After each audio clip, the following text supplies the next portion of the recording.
All right, today's workout is going to be a fun combination of strength and a little bit of cardio. Our workout's going to be 6 rounds, and each round will have a 1-minute work period for each one of the exercises. So we'll be moving through 3 different exercises. You're going to go ahead and work for 1 minute during those stations, and you're going to accumulate as many reps as you can for each one of those. Yes, we're going to have 3 different scores, 1 for each exercise. And we're going to go ahead and try to get as many reps as we can across those 6 rounds. The workout's going to start off with some heavy double unders. We are going to be using these heavy ropes that are over here. And if you're trying to do it as RX, that's going to be somewhere around the Zeus rope. Now, if you are needing to share jump ropes with somebody, you can go ahead and start at any station and rotate through all 3 of those stations, and just starting somewhere else, that will give you the opportunity to share the rope. If maybe the jump rope is a little on the heavy side, you can go ahead and play around with the Poseidon rope. We also have some drag ropes here. And ultimately, if you are somebody who's still working on your jump rope, whether it be singles or double unders, I want you to use a rope that you don't normally use, okay? So that's going to be my goal and objective overall, is that you're using a rope that's different. It could be an old kid's rope that doesn't have any bearings, but ultimately I want you to just use something that is going to challenge you mentally and physically.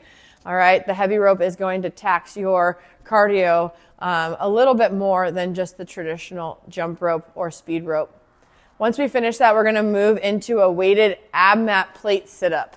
Okay, on these ab mat plate sit-ups, the setup is going to be exactly the same. Bottoms of the feet together, knees are splayed out. And from here, we're going to go ahead and take that plate and bring it to our chest. The weight today is going to be, as RX, 25 and 15.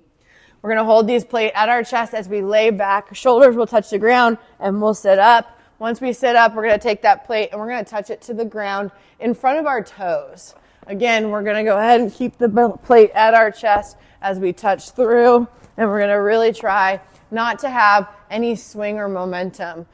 Taking this plate and bringing it forward towards your head and over your head is a no rep. It has to stay at your chest, and ultimately it needs to, when you're laying down, needs to be over that ab mat. And then we're going to sit up using our core to actually move that weight. All right.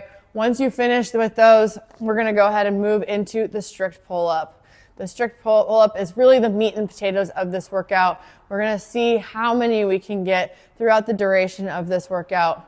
Be careful for those of you who are very strong strict pull-uppers that you are not kipping. There should be a full hang at the bottom, and then we're getting our chin over the bar. There is no kick. If you notice that your feet are moving forward during that strict pull-up, that is a kip, even if it's a slow kip.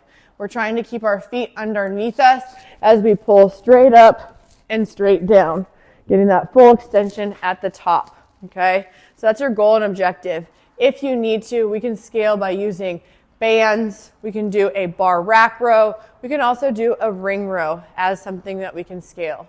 Again, you can start at any station you'd like. We're going to accumulate as many reps as you can. Remember, the clock does not stop, so if you need to write down your reps or you need to take a rest, that's going to eat into your working stations.